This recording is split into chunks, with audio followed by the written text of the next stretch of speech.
Voyez, vous qui écoutez ce message semant la foi, si vous voulez, chaque fois que je poste une chose, vous recevez un message. Vous pouvez vous inscrire et cliquer sur la petite cloche pour recevoir les notifications et mettre un pouce bleu parce que vous allez devenir une personne privilégiée.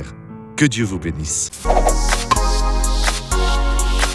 Mes amis, l'apôtre Paul était un très bon philosophe, c'était un homme très cultivé, il écrivait la révélation de Dieu, comme ça, avec des jeux de mots qui impressionnent vraiment. Vous voyez ce qu'il a dit ici dans Romains 1,20.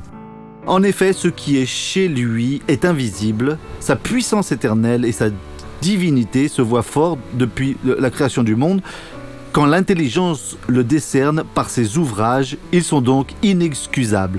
Ce sont des personnes, donc vous voyez, des personnes vraiment très, très cultivées, des philosophes. Elles disent que Dieu n'existe pas, comme ce pauvre gars là, ce penseur appelé Nietzsche, qui a dit que Dieu était mort et lui était fils de pasteur. Son père et sa mère étaient pasteurs et il en est arrivé à ce point-là.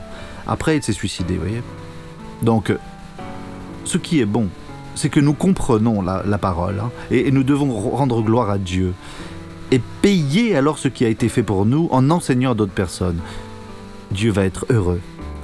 Regardons maintenant ce témoignage à présent et je reviens après. Une hernie discale terrible ici, y compris je devais faire une opération pour mettre une vis et cette jambe est totalement engourdie.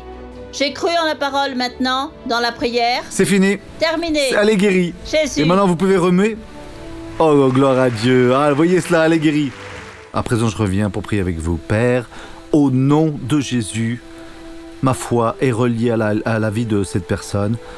Alors je paralyse toute œuvre du mal dans leur vie et j'ordonne qu'ils sortent de là, qu'ils s'en aillent, au nom de Jésus-Christ. Et vous dites alors, Amen, gloire à Dieu.